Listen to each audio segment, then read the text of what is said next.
Claro que sí. Bueno, espérate, te voy a Lindo anotar. verlas, y las que están con la cámara apagada también lindo ver que están. Bueno, tenemos una oportunidad diferente. Esperemos que pronto pueda ser presencial, pero por supuesto para aquellas personas que están como Silvia en Mar del Plata, vamos a seguir teniendo el Zoom prendido, no hay problema, Silvia, quédate tranquila. Y también a Susi, que está en Corrientes, lógico. Y a todas las que, bueno, lo necesiten.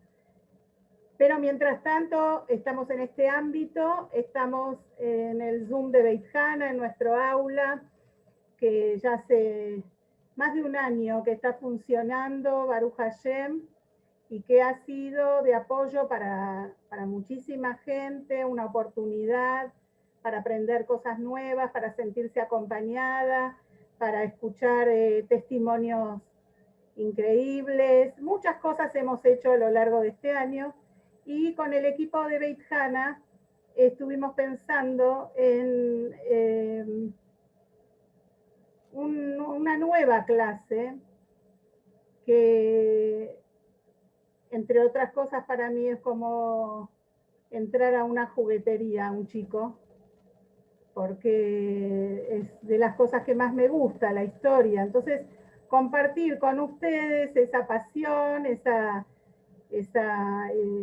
cosas tan importantes que significan la historia del pueblo judío. En eso nos vamos a centrar. Y me pareció que era interesante tomar esta época para comenzar, que es la Edad Media, por varias razones que vamos a ir hablando a lo largo de los shiurim. En realidad, mucha gente, cuando uno habla con la gente, te dice que historia era la materia que menos les gustaba cuando estudiaban en la escuela, porque era aburrida, porque tenían que recordar fechas y nombres de batallas y de cosas. Bueno, eso nada tiene que ver con la historia judía, en realidad. La historia judía, sí, por supuesto que tenés que conocer fechas para ubicarte en en la época, porque si no es, muchas veces pasa que la gente te pregunta, pero ¿quién vino primero, Moshe o David o el Maimónides? Bueno, por eso sí son importantes las ubicaciones en el tiempo.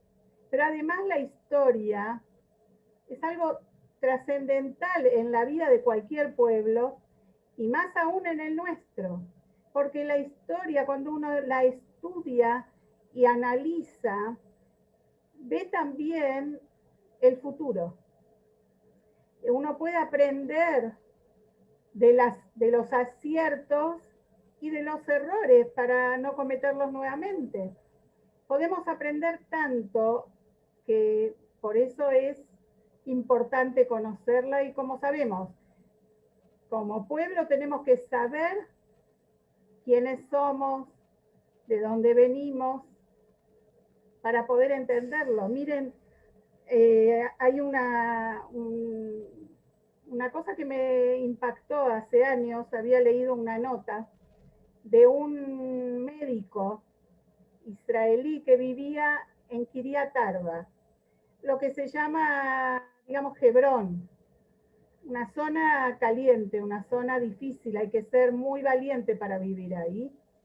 Y él era una persona muy patriota, un yehudí muy patriota, y por eso se fue a vivir ahí. Es lo que llaman, mal llamados, es parte de los territorios, como los llaman, ocupados, que no son ocupados nada, son nuestros. Pero de todas maneras es un lugar donde la gente va armada todo el tiempo porque es peligroso. Y él se dio cuenta, ustedes saben que en Hebrón se encuentra el Meharata Machpelah, la cueva de Machpelah, el lugar donde están enterrados nuestros patriarcas, Abraham, Isaac, Jacob, Sara, Rivka y Lea. Rachel no, Rachel está en Beit Lehem. Y además explican los sabios que Adama, Rishon, el primer hombre, y Java también están enterrados ahí. Por eso Abraham eligió ese lugar para comprarlo. Y este médico se dio cuenta, como el lugar es un lugar peligroso para los judíos, entonces la tzabá, el ejército, está constantemente custodiando el lugar y están nuestros queridos soldaditos ahí parados, cuidando. Este médico se acercaba a la noche, les traía alguna masita, en el calor, en el frío les traía alguna bebida caliente, en el verano seguramente algún refresco, porque él quería apoyarlos.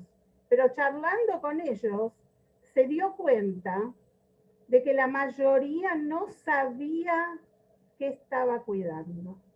Cuando él les preguntaba, chicos israelíes nacidos y criados en Israel, no tenían la menor idea de quién estaba en Meharat HaMachpelah, y a veces no sabían, aunque él les decía la tumba de Abraham, de Isaac, de Jacob, lamentablemente tampoco sabían quiénes eran.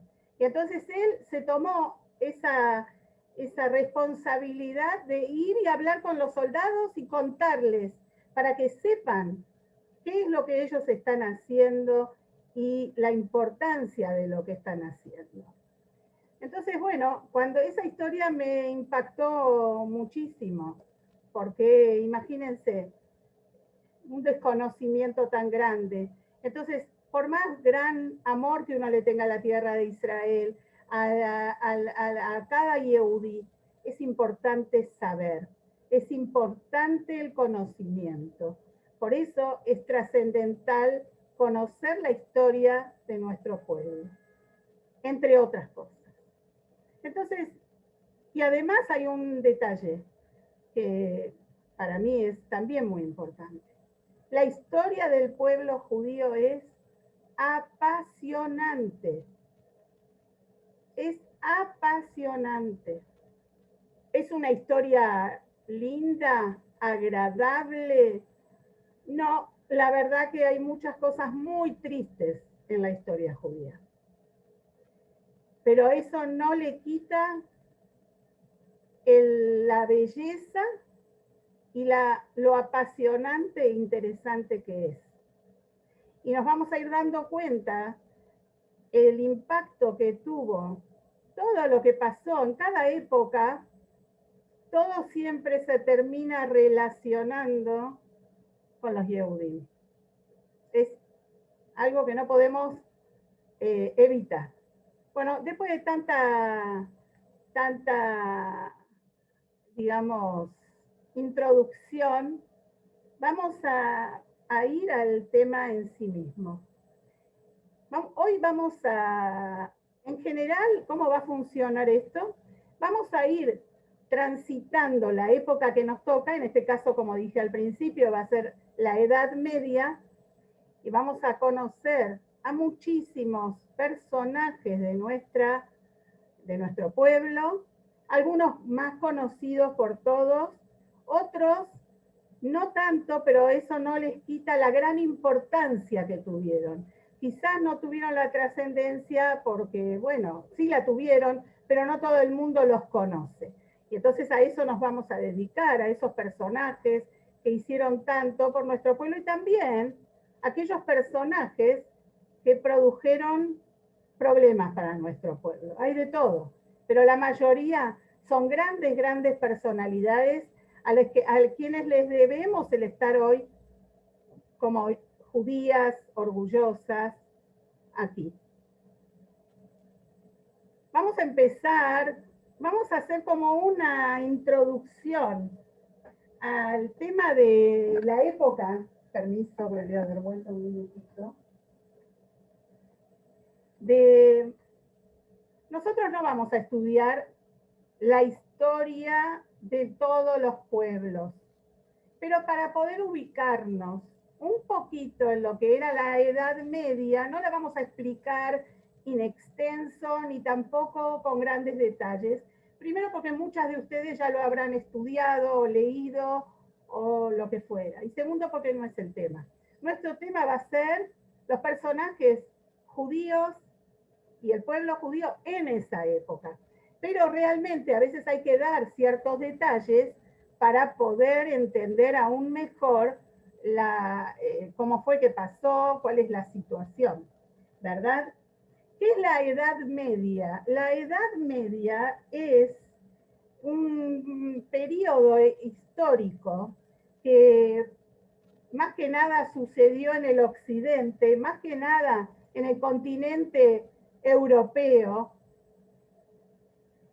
y que comienza, dicen así los historiadores, ¿no?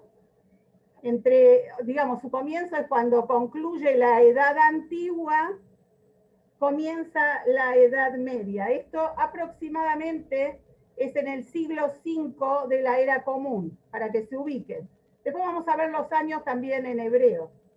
Y concluye, dando lugar a lo que se llama la Edad Moderna y el Renacimiento, aproximadamente en los finales del 1500. Lo dan algunos como cuando se descubre América, otros dicen que es cuando cae Constantinopla. Hay muy pocos años entre esas dos acontecimientos. Entonces, por eso lo llaman, como es un periodo intermedio, pero si vemos, nos damos cuenta que estamos hablando de 10 siglos, estamos hablando de un tiempo prolongado. La Edad Media se ganó también un nombre muy especial. Fueron los años más oscuros de la historia, de la civilización. Todo lo que se había alcanzado en arte o en tecnología o en diferentes, digamos, planos de la ciencia, se retrocedió muchísimo en la Edad Media. Y por eso se lo llama también la era oscura, el oscurantismo, porque fíjense que sobre todo lo que este retroceso que hubo en la cultura y en la ciencia y en muchas cosas se debe que había un predominio absoluto de la religión cristiana en ese continente. Y entonces esta doctrina era la doctrina del pensamiento y ellos eran quienes marcaban qué se podía pensar y qué no, qué se podía hacer y qué no, etcétera, etcétera. En estos 10 siglos de la Edad Media hay muchas guerras, hay muchos enfrentamientos, sobre todo religiosos, y lo que los libros no judíos no dicen es que hay mucha, pero muchísima sangre judía regando los suelos de Europa.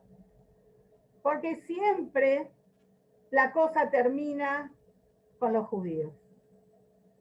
Como ustedes saben, ya vamos a ver, tenemos las cruzadas, 9 guerras santas que terminaban siempre en matar judíos sobre todo. Tenemos pestes, la peste negra, bueno. ¿Cómo termina? Que los judíos son los culpables.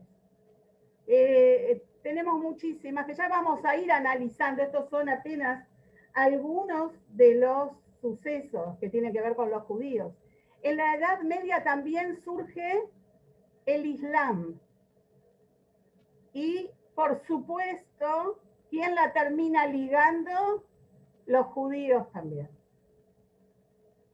Entonces vemos como, si bien nosotros vamos a ir estudiando la historia judía siempre está a la par de la historia de la humanidad, porque la humanidad siempre se acuerda de los judíos. Y también tenemos en esta Edad Media un sistema, el sistema político es el famoso sistema feudal. Esto es lo que marca la Edad Media. La Edad Media misma se puede dividir en la Alta Edad Media, que sería del siglo V al siglo XI, y ahí el mundo, ustedes tienen que entender que lo que marca el comienzo de la Edad Media es la caída absoluta del Imperio Romano. El Imperio Romano se desmorona absolutamente después de varias guerras, después de varias conquistas, y ahí comienzan como se disuelve, llamémoslo así, el Imperio Romano occidental, no así el oriental, que es el que tiene que ver con digamos, el que tenía su base en Constantinopla. Constantinopla hoy es Estambul, era la capital del Imperio Romano oriental, llamémoslo así, que son los famosos bizantinos, ¿verdad? Que ellos no se llamaban así. Los llaman así los historiadores a partir del siglo XII o XV, creo. Y después tenemos la Baja Edad Media, que es del siglo XII al XV, como dijimos. Empiezan a haber diferentes innovaciones en cuanto a la religión, ahí se desarrollan las cruzadas en esa época, en ese periodo, las tristes, para nosotros tristísimas cruzadas, y sobre el final comienza un movimiento dentro de la sociedad que es la burguesía, que son personas que comienzan a levantar, digamos, lo que hoy llamaríamos los pequeños, las pymes, la pequeña industria, o aquellos que empiezan de abajo y empiezan a desarrollarse y se convierten en personas acaudaladas, pero no porque tienen sangre azul o porque recibieron herencia, sino porque ellos empiezan a desarrollarse económicamente, y ahí entonces empieza una etapa nueva justamente con la era moderna. Para entender también qué es el feudalismo, que es algo muy importante para tenerlo en cuenta, porque va a tener mucho que ver con las diferentes personalidades que vamos a estudiar, este modelo, llamémoslo así, del sistema que se llama feudal, era cómo se organizaba Europa en cuanto a lo territorial, a lo político territorial. Había un rey, había reyes, pero los reyes tenían a los señores feudales que eran los terratenientes. El poder estaba justamente en el poseer territorio. Estos terratenientes o feudales, señores feudales, a su vez tenían quienes trabajaban para ellos, y sobre todo la última parte de la cadena eran los campesinos. Los campesinos, porque la mayoría de la, digamos, economía dependía de todo el producto del campo. Los campesinos eran prácticamente en esa época esclavos, que a cambio de su trabajo recibían algo de comida, compartían algo de lo que ellos cosechaban, o sea, a ellos les quedaba algo muy poquito de lo que se cosechaba o de lo que se trabajaba, y todo iba en su mayoría para los señores feudales, que se dedicaban específicamente a pasarla bien. En esta época tenemos que tener en cuenta, en la Edad Media, la cultura, el conocimiento decae de una manera impresionante hasta que vamos a encontrar que la mayoría de esa gente, sobre todo el pueblo, no sabía ni leer ni escribir. La mayoría de los campesinos no podía ni siquiera firmar o escribir su nombre. Entendemos lo bajo que cae entonces el nivel de la población. Pero esos señores feudales, esa casta especial, que sí tenía tiempo y dinero para cultivarse, tampoco lo hacía.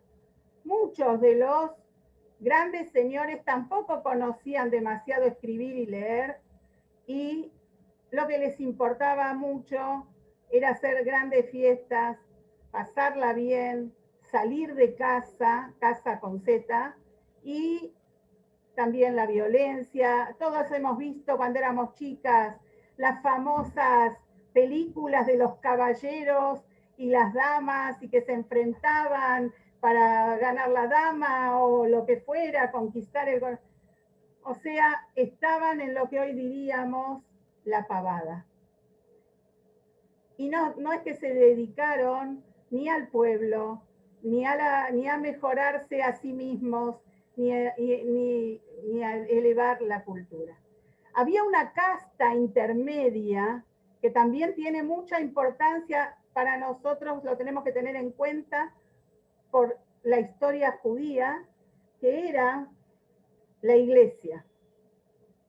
Europa tenía algo así como el teocentrismo. La iglesia tenía preponderancia en todas las decisiones de los reyes. Eran muy influyentes. Y el clero era una casta. Ellos no pasaban pobreza, no pasaban hambre, todo lo contrario, eran protegidos por los señores feudales y influían en la vida privada y en la vida pública de todas las personas, ¿verdad? Bueno, esto es más o menos como para dar una introducción a la época que vamos a analizar. Ahora, ¿vieron todo lo que hablamos en cuanto a la cultura, al crecimiento espiritual, al crecimiento intelectual de los pueblos europeos, que se convirtió en cero o bajo cero en esa época? Bueno, cuando vamos a hablar del pueblo judío en la época de la Edad Media, vamos a encontrar un florecimiento impresionante del conocimiento en el pueblo judío.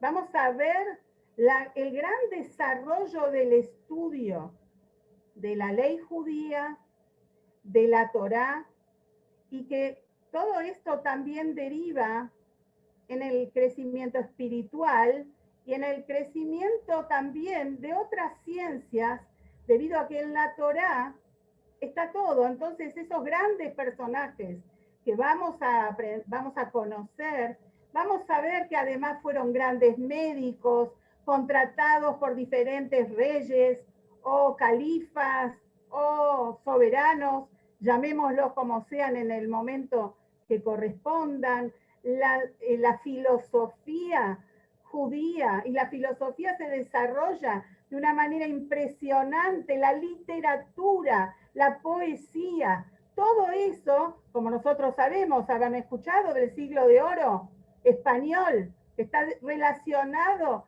enteramente con los Yehudim.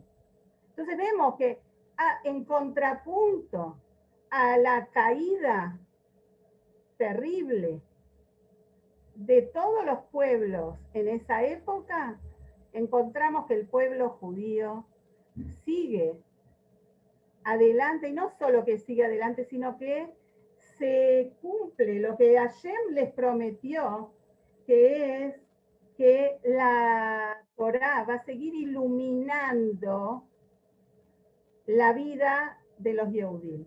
Y esto es muy importante, porque, fíjense, hablamos de la época más oscura, y sin embargo para los judíos estamos hablando de iluminar, de mucha luz, de mucho conocimiento, de mucho desarrollo intelectual y moral, etcétera, etcétera.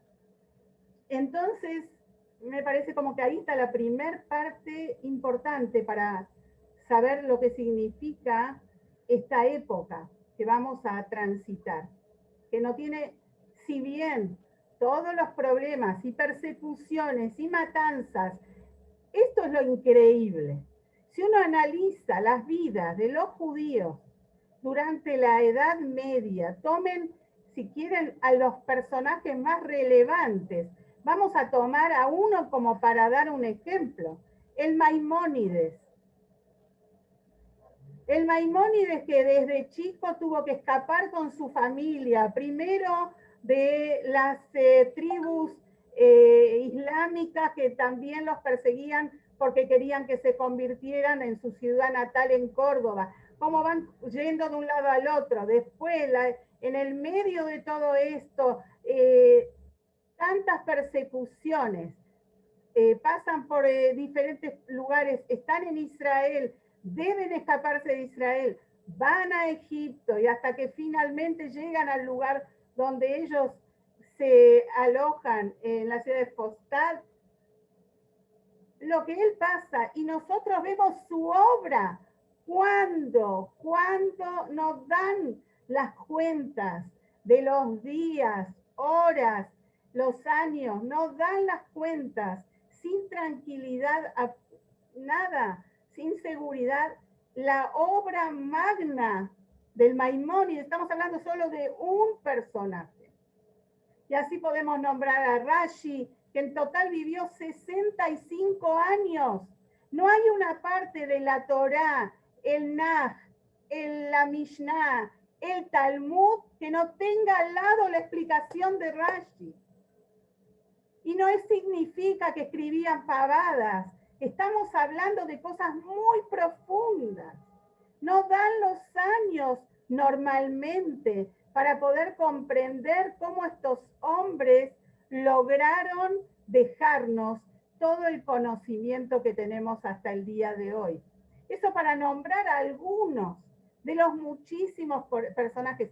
Les digo la verdad que mientras preparo el material que vamos a ir viendo, se me hace difícil elegir este sí o este no, porque es apasionante la vida de cada uno, y de cada uno hoy en día se haría una flor de película o una serie, como ahora se usan tantos, y tendrían material, pero no hace falta que imaginen nada, porque son tan fantásticas las cosas que sucedieron, tan increíbles, con tanta, digamos, de lo bueno y de lo que el desafío tan grande que vivieron, que no es necesario ni siquiera poner un poco de imaginación.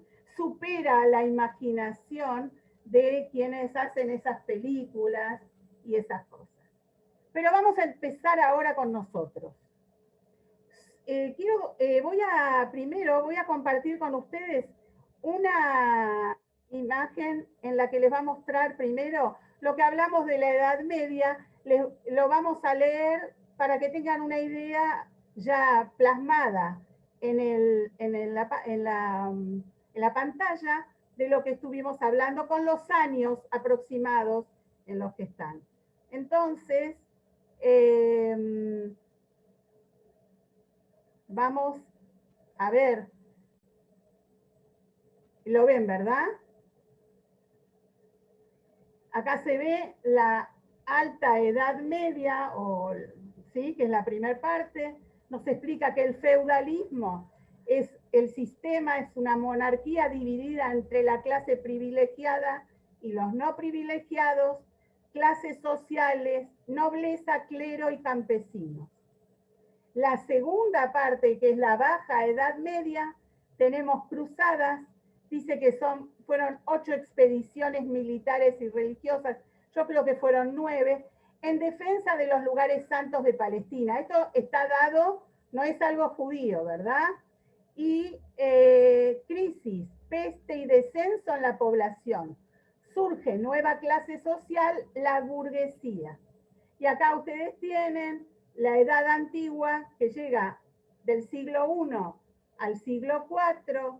En el V empieza la Edad Media, con la caída del Imperio Romano de Occidente en poder de los bárbaros. Después los bizantinos culminan la conquista de Italia.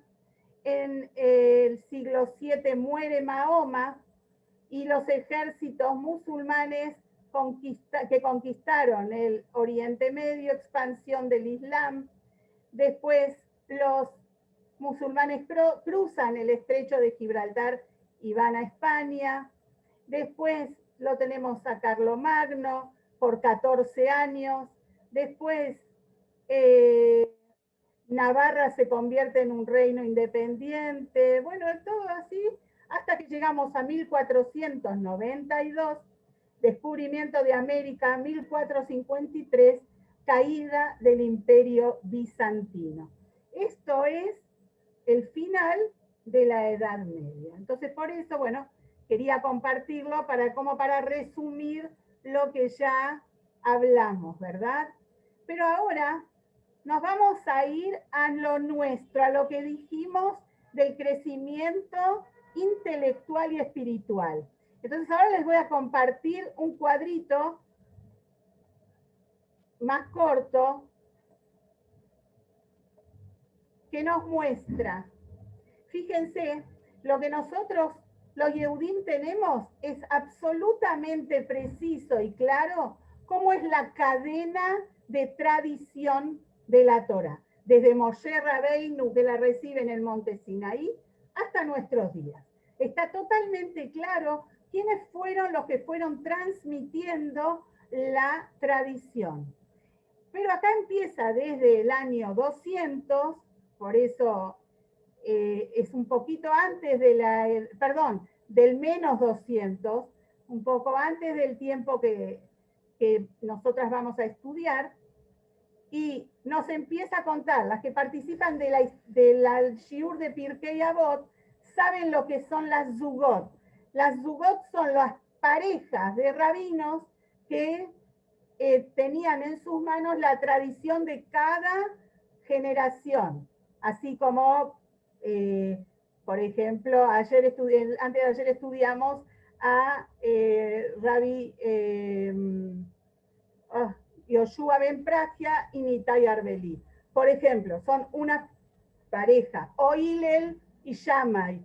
Ellos fueron los que fueron pasando la tradición. Después vienen, desde el año, un poco después del 0, serían los Tanaim hasta el año 200, que son quienes son los que hablan en la Mishnah. La Mishnah es la explicación de la Torá, es la Torá oral, que Rabbi Yehuda Nasi toma la decisión de escribirla, de llevarla a la escritura para que no se pierda, porque si ustedes se fijan entre el año 0 y 200, en el año 70 aproximadamente es la destrucción del segundo templo, y los judíos comienzan a ir al Galut, los romanos destruyen la vida judía en Israel, y es donde empiezan a tener esas persecuciones, prohibiciones, hacen que se pueda llegar, Dios libre y guarde, a perder la tradición, y por eso Rabbi Yehuda Nasi, que es de los últimos, de los Tanaim, él firma, ¿qué significa? Compila y firma la Mishnah. Cuando termina la Mishnah, surgen los Amoraim. Los Amoraim, fíjense que son del año 200 hasta el 500. Entonces, ahí vemos que ya estamos casi en la Edad Media. ¿Qué son los Amoraim. Los Amoraim son quienes interpretan la Mishnah, la van desarrollando aún más y son los que firman, llamémoslo así, la famosa Gemara, o como se la llama comúnmente, el famoso Talmud. Que tenemos el Talmud previo, el Talmud de Jerusalén, el Talmud Yerushalmi, y después tenemos el Talmud Babli, que es el más completo, digamos. Y justamente, ¿quiénes son los que lo interpretan y hacen una interpretación más profunda y lo terminan? Los Saboraim. Son los sabios que terminan de darle la forma al Talmud y lo firman. Ellos, sobre todo, estuvieron en Babilonia. Las grandes academias de estudio de Israel, lamentablemente, tienen que trasladarse a Babilonia, donde los persas le permiten esa libertad de expresarse y de estudiar y de seguir viviendo como judíos a los Yehudim, por supuesto. Entonces, por eso, la mayoría de ellos, y ahora es lo que vamos a hablar, están en Babilonia. Nosotros vamos a empezar de la época de los Geonim.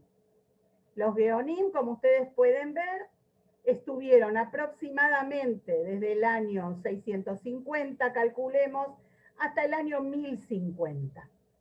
Y sobre todo, la base de ellos estaba en Babilonia. Vamos a cerrar ahora este cuadro y nos vamos a volver a ver. Entonces, ¿quedó claro esta parte? ¿Sí? Por ahora, por ahí es un poco, llamemos, aburrida, digamos, porque estamos, pero ahí está la importancia de ubicarnos en la historia. ¿Dónde estamos? ¿Sí? Bueno, ¿qué es esto que estamos viendo? Permiso. La etapa de los Geonim. Los Geonim, ¿qué significa Gaón? Los Geonim eran los presidentes de las grandes academias de estudio, como los llamamos yeshivot, ¿sí? Los presidentes, llamémoslo así, los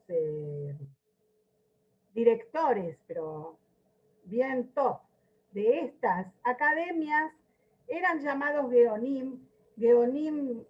Gaón, en el sentido que se usaba ahí, se refiere a orgullo, eran el orgullo del pueblo judío, eran el esplendor del pueblo judío. Más adelante se usa Gaón para sabio, genio, ¿verdad? Como vemos después en la historia posterior al Gaón de Vilna, por ejemplo. Pero Gaón de Vilna no significaba en ese entonces lo que significa la época de los Geonim en la Edad Media, llamémoslo así. Y estos grandes sabios de la Torá eran directores en tres grandes academias. Tres grandes academias había en Babilonia. Y eran, una se llamaba Sura, la otra era en Pumbedita y la otra era en Nardea. Son las tres ciudades donde funcionaban las tres grandes academias de esa época, donde los grandes sabios estudiaban. Si alguien era un gran sabio o quería estudiar la Torá en un nivel muy elevado, tenía que ir a alguna de estas tres academias. De vuelta, Sura, Pumbedita y Nardea. En ese momento estos tres lugares se convirtieron en la luz del pueblo judío. Y el Gaón, que era una figura muy especial, era alguien prominente, era decisivo en la transmisión de la enseñanza, de nuestra tradición, de nuestra Torá. Y algo muy interesante surge en la época de los Geonim. ¿Cómo era el estudio antes? Era el estudio en la academia entre los sabios y sus conclusiones. Entre los sabios, de ahí el famoso sistema de estudio que se utiliza hoy, hasta el día de hoy en las yeshivot, que es el estudio de a parejas, ¿sí? Que se llama Jabruta, y los alumnos, está el shiur, donde el gran maestro daba clase y los alumnos, de acuerdo a su nivel, estaban frente a él escuchando, y así, y era escuchar del maestro. Pero con los Geonim comienza una cosa nueva, innovadora, que es que los fieles, no solamente los alumnos, cualquier Yehudí podía elevar una pregunta a los Geonim para saber cómo es la halajá. Y esa pregunta obtenía siempre una respuesta, ¿verdad? Que las famosas responsas comienzan con la época de los Geonim. Y con el tiempo estas respuestas se devinieron en una nueva forma, un nuevo cuerpo jurídico de la halajá, que hasta el día de hoy es así. Hoy se llaman shut. Shut significa sheilot uchubot, porque está la pregunta y está la respuesta. Y a lo largo de la Edad Media vamos a ver que justamente muchos mandaban preguntas de un lado del mundo al otro, cuando era tan difícil la comunicación, era tan difícil llegar de un lado al otro. Sin embargo, vamos a ver historias apasionantes que tienen que ver con esto.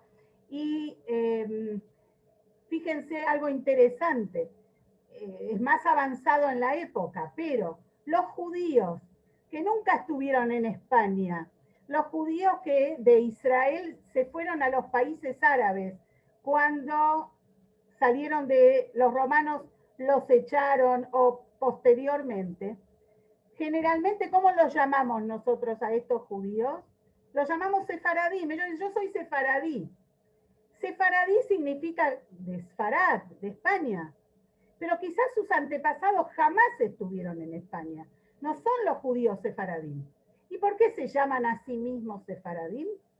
Porque ellos se regían de acuerdo a las responsas del Maimónides, como el Maimónides, que era sefaradí, les respondía a la halajá, adoptaron la halajá como sefaradín, y por eso se llaman y se comportan como sefaradín, que lo son, ya está, pero quiero mostrarles cómo es el origen. Si ellos nunca estuvieron en Sfarad, ¿por qué son sefaradín? Justamente porque este sistema que empieza con los Geonim se extiende en la Edad Media y a continuación. Bueno, y además, esto era donde en ese momento se concentraba la mayor cantidad de población judía, que era en Babilonia. Después de la destrucción del segundo templo y años después cuando se consolida, como vimos, el Talmud Babli, el Talmud babilónico. Ahora, además de la figura del Rosh Yeshiva, había otra figura que tenía que ver más con lo político y con la organización de la Keilah. ¿Y quién era el que lo dirigía? Se lo llamaba Rosh Galuta. El Rosh Galuta, ¿saben cómo se dice en castellano? La verdad que yo no lo sabía hasta que lo leí ahora, hace poquito. Se llamaba, ahora me lo... no quiero decir. Momentito. ahora se los voy a decir bien. Bueno, se me fue. Algo de Exa. Bueno, ya va a llegar. Ya se los voy a decir. El Rosh Galuta, que era como, digamos, el Rosh del Galut, era porque estaban en el exilio, no era en Israel, era el representante político, llamémoslo así, del pueblo judío. El Rosh Galuta tenía un nivel tan alto de reconocimiento dentro del pueblo que debía ser de la rama del rey David. Tenía que ser descendiente, o sea, tenía que ser conocida su linaje, tenía que ser de la tribu de Yehudá, y su linaje tenía que estar unido a los descendientes del rey David. Así de importante era su puesto, no cualquiera podía ser un Rosh Galuta o Resh Galuta. Y además, el Resh Galuta tenía que ser un gran sabio también de la Torá. No era una persona que únicamente se dedicaba a la política, sino que también elegía a los jueces del Beit Din, y estaba rodeado también por algo así como un Sanedrín, un pequeño y un gran Sanedrín. Estamos hablando de un sabio de la Torá también. Y esta persona, además, estaba en contacto con las autoridades de Babilonia, que le daban el honor y el respeto como si realmente fuese un rey. O sea, el nivel era muy alto, muy alto. Hubo muchos grandes Resh Galuta, pero nosotros vamos a hablar de uno, y con esto me parece que ya me pasé de tiempo. ¿Tienen unos minutos más? ¿Pueden? ¿Sí? Vamos a hablar de una historia, para que vamos con una historia. Algunos la conocen, algunos leyeron el libro. Hay un libro que se llama con este nombre. Una historia cuando ya era sobre los finales de los Resh Galuta y los Geonim. Hubo un rey de Babel que él decidió destruir a la descendencia del Resh Galuta. Él decidió que no era bueno que los judíos tuvieran una personalidad tan influyente que tiene todos los atributos de un rey. Él como que se sentía amenazado en su autoridad, y entonces decidió exterminar a los Resh Galuta, que no pueda haber más Resh Galuta. Y entonces, ¿saben lo que hizo? Sistemáticamente mandó a asesinar a todas las familias de descendencia del rey David que vivían en Babilonia. Hombres, mujeres y niños, todos los diezmó. Y entonces,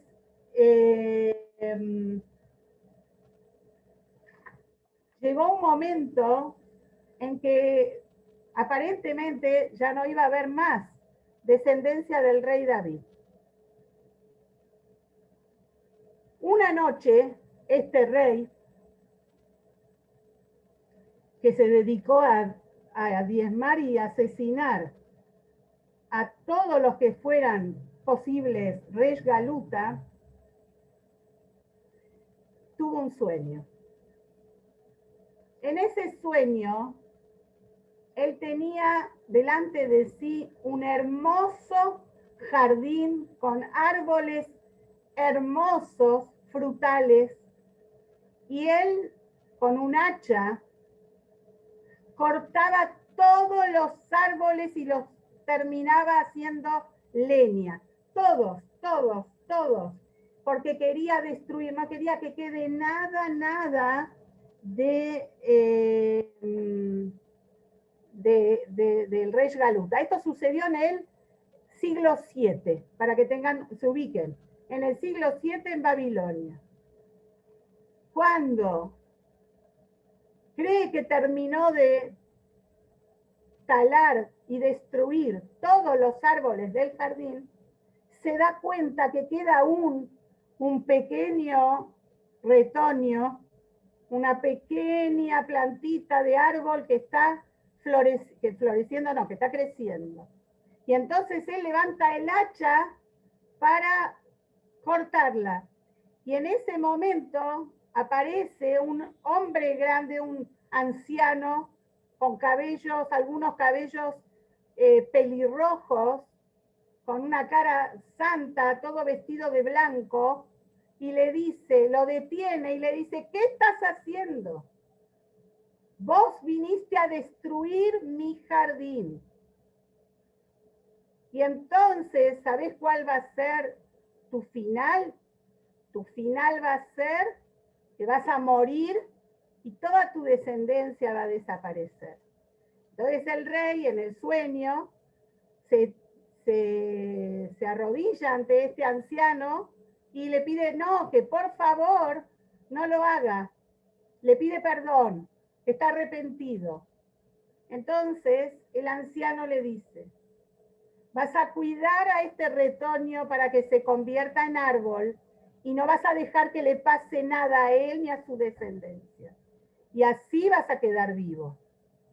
Y como señal, para que sepas que este sueño es real, el anciano tomó el hacha y con el hacha le golpeó en la frente al rey. El rey se despertó sobresaltado por el sueño y cuando se tocó el rostro tenía todo el rostro bañado en sangre. Tenía una cortado en la frente. Entonces entendió que el sueño era verdad. Seguramente el anciano, les cuento, era el rey David, que era pelirrojo. Y entonces él quería saber bien de qué se trataba esto y mandó llamar a algún sabio judío que haya quedado en pie. Vino un anciano judío y le contó el sueño, él se lo explicó y le dijo, vos trataste de destruir todo el jardín, la descendencia del rey David, y el rey David te vino a decir que tenés que detenerte, que queda un retoño y no tenés que permitir que nada malo le pase. Y él juró que iba a cumplir con lo que le dijo el anciano en el sueño. Buscaron y encontraron a una pobre viuda que se había logrado escapar de las garras del rey cuando estaban asesinando a toda la familia. Esta chica estaba embarazada de un bebé, por supuesto. Entonces el rey la hizo traer con la familia poca que pudo salvarse y la puso bajo su custodia y al tiempo nació un bebé, un varón, al que lo llamaron Bustenai. Bustenai significa en persa árbol, árbol de un jardín. Y Bustenai fue de los últimos reyes Galuta y de él tenemos, seguramente es que continuó la descendencia de la dinastía del rey David. Hay un libro, está en español, Bustenai, es como una novela contada para adolescentes, pero está muy linda contada, vale la pena, la recomiendo, pero es un personaje absolutamente real que vivió en el siglo VII de nuestra era. Entonces vemos que la importancia de conocer a estos personajes. Bustenai se convirtió en un rey galuta que hizo mucho bien al pueblo judío, mucho bien, además de haber sido un brillante sabio de la Torá. Vamos a dejar acá, para la próxima vez que nos encontramos, Dios mediante, vamos a hablar de los Geonim, no vamos a hablar de todos, imposible, vamos a hablar del más famoso quizás, Rabbi Saadia Agaón, que también tiene una vida para una película. Bueno, un beso grande. Si ustedes tienen alguna inquietud o pregunta que quieran, la pueden escribir o mandar al chat de Beit Hana y la podemos, o alguna acotación, algo que vieron que no dije correctamente lo que fuera, es bien recibido. Un beso muy grande, las voy a